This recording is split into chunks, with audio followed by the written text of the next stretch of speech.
بسم اللہ الرحمن الرحیم۔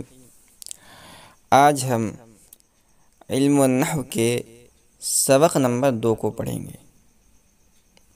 تو آج کے ہمارے سبق کا عنوان ہے کلمہ اور کلام۔ تو صاحب کتاب کہتے ہیں کہ جو بات آدمی کی زبان سے نکلے اس کو لفظ کہتے ہیں۔ آدمی اپنے زبان سے جو کچھ بھی نکالے، جیسے ہم نے کہا اللہ، رسول، زید، عمر، بکر، خالد، پنکھا، بلب، جو بھی آدمی اپنی زبان سے نکالے اس کو کہتے ہیں لفظ۔ ٹھیک ہے،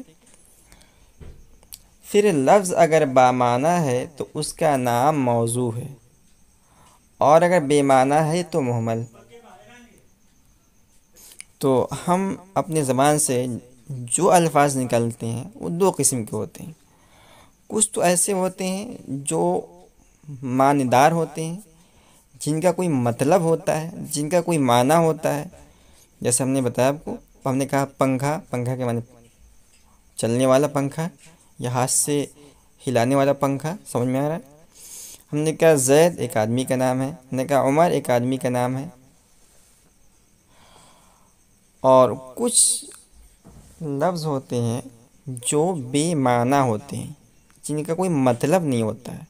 جیسے ہم نے کہا نا کہ کتاب وتاب، تو کتاب کے معنی سمجھ میں آ رہے ہیں کہ کتاب پڑھنے والی ایک چیز ہے، اور وتاب کیا ہے اس کے کچھ معنی نہیں ہے۔ ہم نے کہا پنکھا ونکھا، تو اس میں لفظ ونکھا۔ ہم نے کہا زید وید، اس کے اندر وید۔ تو جو لفظ آدمی اپنے زبان سے نکالے اور اس کے کوئی معنی ہو، کوئی مطلب ہو، تو اس کو موضوع کہا جاتا ہے، اور اس کے کوئی معنی اور مطلب نہ ہو، بیکار ہو، بے معنی ہو، تو اس کو مہمل کہا جاتا ہے۔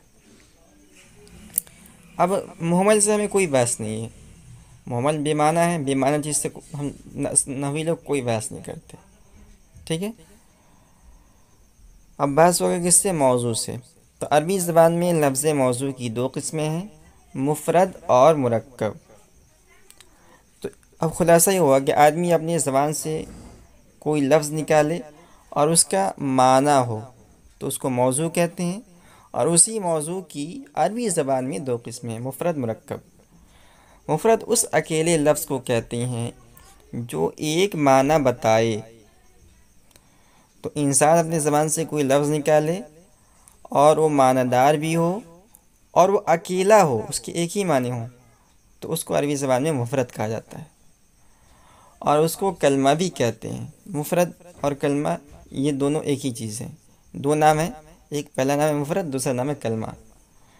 تو انسان اپنی زبان سے کچھ نکالے اور وہ معنی دار ہو اور اس کا ایک معنی ہو، تو اسی کو مفرد بھی کہتے ہیں، اس کو کلمہ کہتے ہیں، اور اسی مفرد یا کلمے کی 3 قسم۔ تو کلمہ کی 3 قسمیں ہیں، مفرد یا کلمے کی 3 قسمیں ہیں۔ پہلی قسم ہے اسم، دوسری قسم ہے فعل، اور تیسری قسم ہے حرف۔ اب ان میں سے ہر ایک کی تعریف کر رہے ہیں۔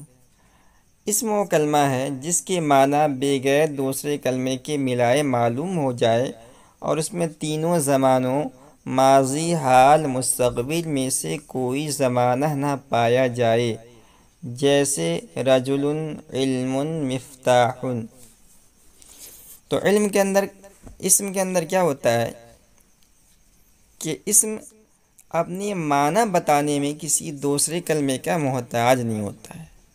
قائل کہنے والا، متلفظ بولنے والا جب اپنی بات کو بولتا ہے تو سامع فوراً اس کی بات کو سمجھ جاتا ہے۔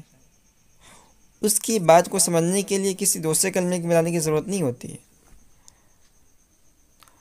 اور اس کے اندر کوئی زمانہ نہیں پایا جاتا۔ یہ بات یاد رکھیں کہ عربی زبان کے اندر 3 زمانے آتے ہیں، ماضی گزرے ہوئے زمانے کو کہتے ہیں، حال موجودہ زمانوں کو کہتے ہیں، مستقبل آنے والے زمانوں کو کہتے ہیں۔ تو اسم کے اندر تینوں زمانوں میں سے کوئی زمانہ نہیں پایا جاتا ہے۔ جس نے مثال دی ہے رجلن، رجلن کے معنی آتے ہیں آدمی۔